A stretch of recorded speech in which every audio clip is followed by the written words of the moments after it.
Immigration and Customs Enforcement is preparing to spend up to $20 million equipping agents with gloves that deliver 380 volts to the people they are arresting. Lambert Woollingham here, and this is the Daily Shear for Wednesday, August 12th, 2026. I have been reliably informed by absolutely no one that today's news would be uneventful, and I regret to inform them they were wrong regardless. Closer to home, Texas is once again negotiating with itself over who pays for basic infrastructure, and the negotiations are not going smoothly. El Paso's school district is delaying its bond election again, pushing the vote on a $480 million package from this November all the way to May of 2027. The district's own Citizens Steering Committee recommended the delay after a community survey found voters in no mood to approve anything, a mood traceable to the district's recent declaration of financial exigency. The board voted unanimously to postpone rather than spend hundreds of thousands of dollars campaigning for a measure it expected to lose.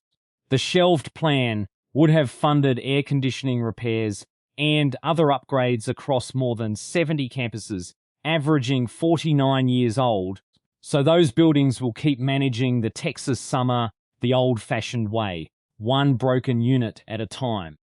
San Antonio's City Council called a special session just hours before the state deadline to decide whether voters get a say on a $489 million public contribution to a new Spurs arena.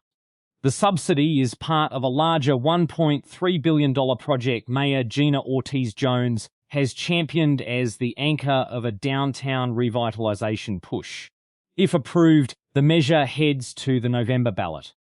The timing lands awkwardly, given the city is separately weighing staff cuts to close a $158 million structural budget deficit. Council still had to finalise ballot language and legal approvals inside a window measured in hours, not days. Mena Independent School District is trying bonds again, unanimously calling a $400 million election for November, after voters rejected a smaller $385 million package just last year. Superintendent Robert Sormani says the district's needs have only gotten pricier since that defeat, pointing to foundational shifting at Bluebonnet Trail Elementary that has already caused 3 separate water main breaks. The new ask splits into 2 propositions. $391.5 million for a rebuilt Bluebonnet Trail, an expanded Mena New Tech High School, security upgrades and buses, plus $8.5 million for technology. District officials are running a transparency campaign, arguing the debt will shield the maintenance budget from emergency repairs, and they note the tax rate increase will not raise average bills, thanks to falling property values. Capital Metro's bike share program is limping back into service after a May fire at its operations facility caused $159,000 in damage and wiped out the agency's charging infrastructure. About a third of the electric fleet should be back on the street by late August, prioritized around the University of Texas campus and downtown. Annual members get an automatic 3-month extension to cover the outage. In the meantime, staff will be manually hauling bikes to the city's limited number of working charging docks and rebalancing the network by hand, since there is no way yet to swap batteries on site. Insurance is covering most of the rebuild, which the agency hopes gets the fleet up to 500 bikes by year's end. Fort Worth City Council voted unanimously to advance a 90-day moratorium on new data center zoning and permits, freezing the artificial intelligence build-out while officials figure out what it is doing to local power and water supplies. The pause is expected to take effect early next year and will give the city time to draft rules on energy use, water consumption, and neighbourhood impact. In a separate 10-to-1 vote, The council created an 11-member advisory commission led by Texas Christian University environmental professor Michael Slattery, after residents packed the chambers to demand that the people advising on data centers actually live in the city. Going forward, any developer applying for a permit will first have to prove they have secured connection approval from state utility regulators. The economic picture today is one of quiet erosion, starting with a housing market that has been stuck in the same rut for 4 years running. Existing single-family home sales fell for a second straight month in July, down 1.9% to a seasonally adjusted annual rate of 3.69 million units. The median price climbed another 2% to an all-time high of $434,100, even as mortgage rates sit at their highest point in a year. The National Association of Realtors says the slump is nationwide, with the South and Midwest both logging consecutive months of falling sales. Inventory, meanwhile, is piling up. Supply of single-family homes hit 4.6 months, the highest since 2016, and condo supply reached a 14-year high, and economists describe the standoff as self-sustaining since the people sitting on ultra-low pandemic-era mortgages cannot afford to sell and buy back in at today's rates. A reminder, as if one were needed, of what years of artificially cheap borrowing does to a market the moment the cheap money stops.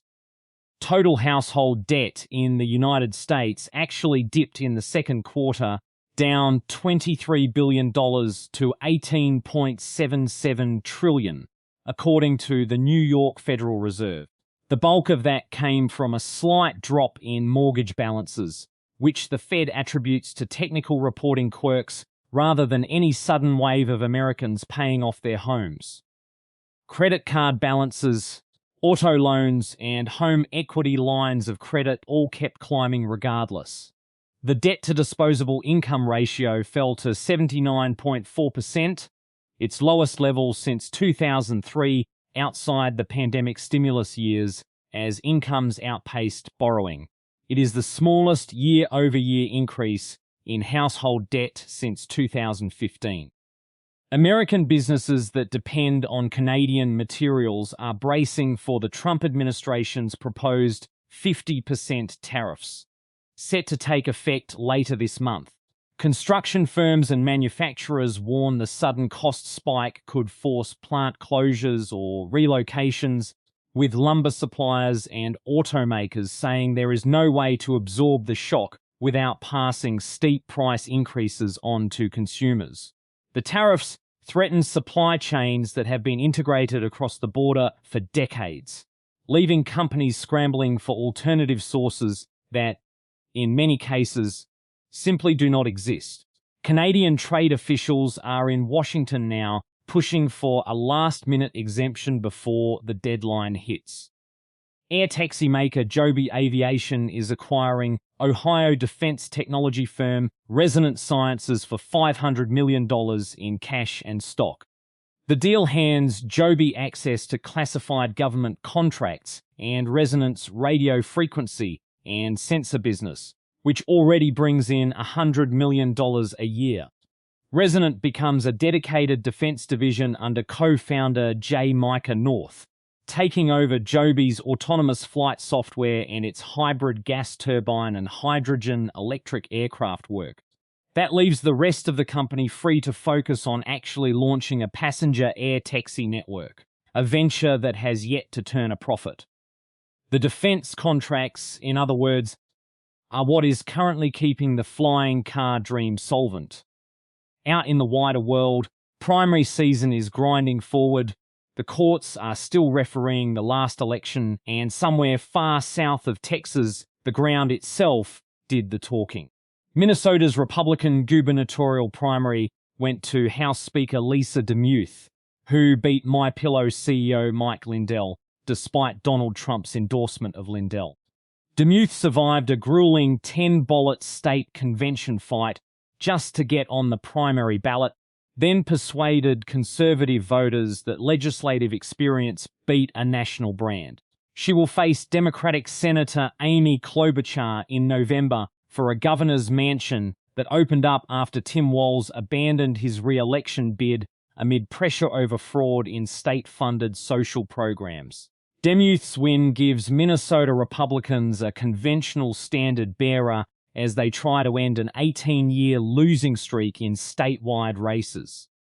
South Carolina's special Senate primary is headed to an August 25th runoff between Senator Darline Graham and Representative Ralph Norman. Graham, appointed to the seat after her brother Lindsey Graham's sudden death last month, led a crowded 10-way field but fell short of the 50% needed to win outright.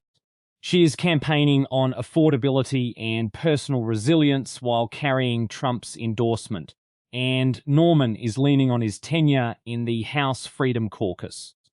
Both candidates now have 2 weeks to consolidate a primary electorate that split 10 different ways the first time around. A federal judge in Boston has blocked the Postal Service from enforcing parts of a Trump executive order meant to tighten rules on mail-in ballots. United States District Judge Indira Talwani expanded an existing injunction, stopping the administration from applying its new postal directives across 23 mostly Democratic-led states ahead of the midterms. Voting rights groups and state officials had argued the postal requirements were designed to make absentee voting harder, not more secure.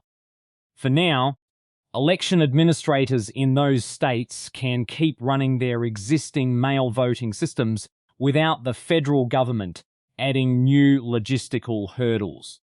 The American Civil Liberties Union has sued in New Hampshire to block Donald Trump's second attempt at restricting birthright citizenship, this one aimed at children born on United States soil to undocumented immigrants, foreign government employees, or parents who paid to enter the country.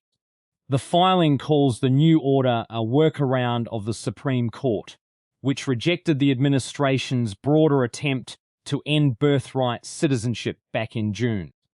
The justices held that the 14th Amendment citizenship guarantee contains a closed, specific list of exemptions, leaving the executive branch no room to invent new ones.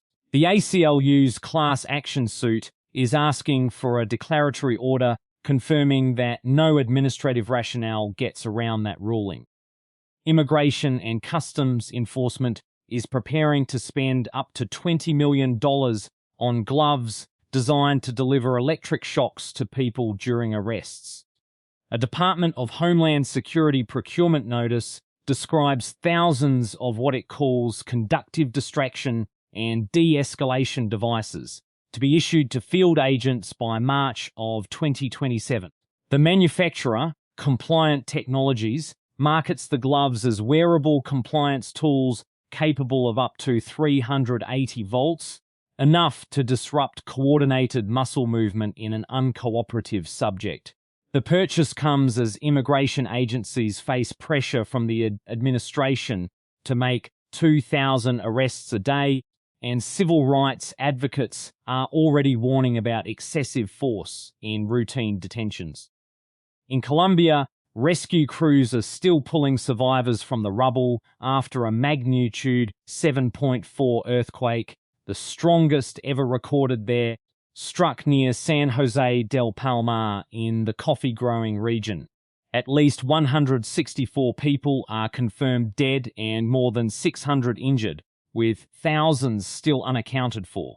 Structural failures hit major cities including Cali and Pereira, overwhelming hospitals so badly that some began treating patients in the street after their own upper floors collapsed. Remote communities near the epicenter remain cut off from relief supplies because the roads in are simply gone. Officials expect the death toll to rise as crews reach the hardest-hit districts. I keep coming back to El Paso's air conditioning, or rather the absence of it, now officially deferred until at least May of 2027. The board's logic was sound enough. Do not spend money on an election voters have already decided to lose. But deferred maintenance is a phrase that implies the maintenance eventually arrives, and at this rate it is on track to arrive sometime after the buildings themselves retire. I wear a coat of wool I am contractually obligated to be proud of, and even I know when a room needs airflow. Somewhere out there is a fifth grader in a 49-year-old building doing long division in a room hotter than the survey that killed the bond to fix it, and next May's steering committee will no doubt recommend they survey the situation again. Fort Worth's new Data Center Advisory Commission has 11 seats and exactly one requirement worth noting. Its members have to actually live in the city, a bar apparently high enough that it took a special vote to guarantee it. That is the shear for today. I am off to check whether my own thermostat requires a citizen's steering committee before it is allowed to function. Lambert Woollingham. The day has been shorn. Until tomorrow.